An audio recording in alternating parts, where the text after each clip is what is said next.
Okay, hi.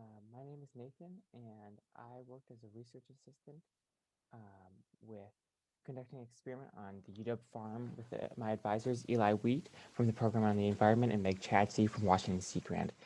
My project addressed two issues. Ocean acidification has led to a lot of research into mitigation strategies, especially locally where we are having some of the worst effects and there's a large shellfish industry. Currently, researchers are trying to see how growing kelp can be used to minimize ocean acidification effects in small areas. Unlike trees, though, kelp doesn't stick around for a long time. They grow and then they die, meaning that they are really good at sucking carbon out of their environment, but really bad at storing it. The seaweed growers need something to do with it after it dies.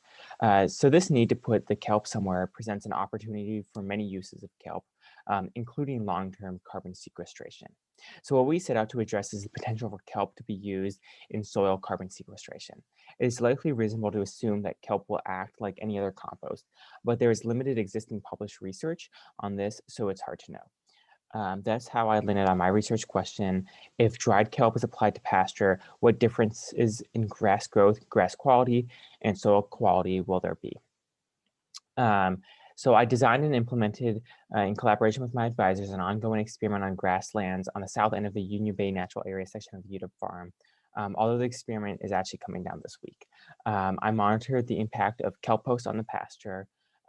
So to give a sense of what this kelp post was, I'll show the photo at the end, but basically it's a really smelly medley of rotting kelp and shellfish.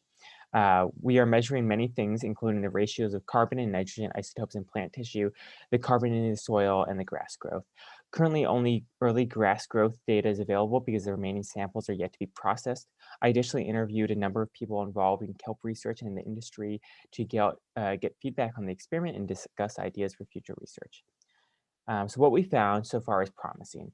There is substantially increased grass growth with 16 millimeter more growth, 42% more new blade growth, and subjectively lusher pasture among treated plots over a 10-day period.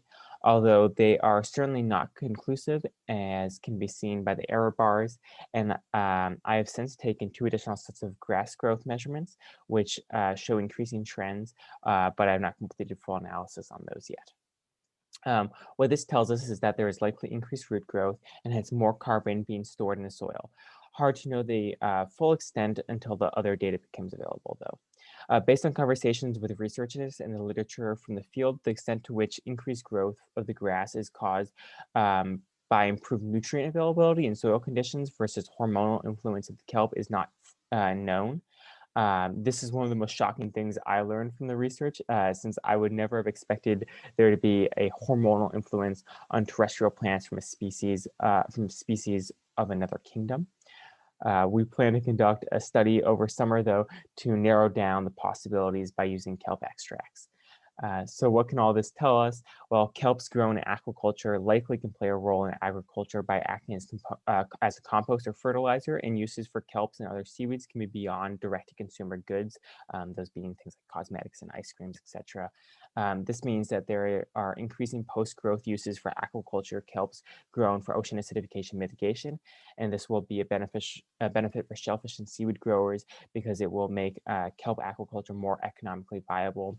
But based on conversations with some in the industry, large-scale production of seaweeds in our region may not be feasible until carbon credits become available.